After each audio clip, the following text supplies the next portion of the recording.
एक छोटा सा गांव में नदीम नाम का एक चरवाहा रहता था।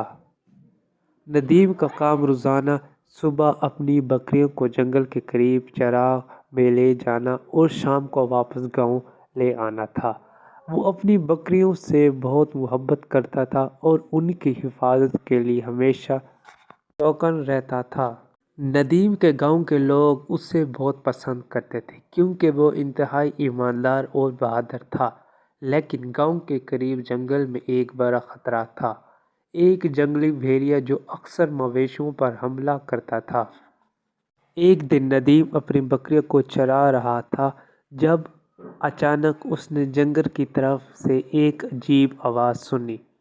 उसने देखा कि झाड़ियों में कुछ हरकत हो रही है। नदीम समझ गया कि ये भेड़िया हो सकता है। नदीम ने फौरन अपनी बकरियों को इकट्ठा किया और एक ऊंची जगह पर ले गया। वहां से उसने देखा कि बकरियां वाकई झाड़ियों से बाहर निकल आता है और उसकी बकरियों की तरफ बढ़ रहा है। नदीम जानता था कि उसे बकरियों की हिफाजत करनी होगी, उसके लिए खतरा ही क्यों ना हो। उसने फौरन एक मोटा सा डंडा उठाया और बकरियों की तरफ बढ़ा।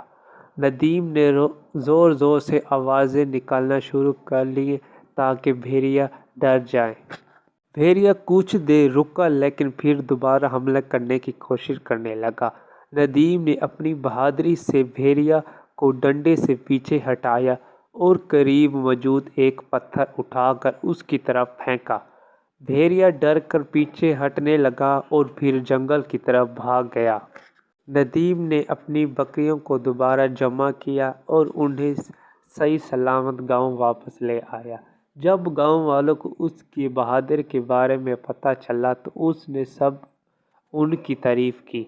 गांव के बुजुर्गों ने कहा, नदीम, तुम्हारी बहादुरी ने आज ना सिर्फ तुम्हारी बकरियों को बल्कि गांव के बाकी जानवरों को भी महफूज रखा है। ये कहानी हमें सिखाती है कि अगर हम दिल से अपने फ़ज़ाइल निभाएं और हिम्मत का मुज़ाहरा करें तो किसी भी मुश्किल का सामना नहीं कर सकते।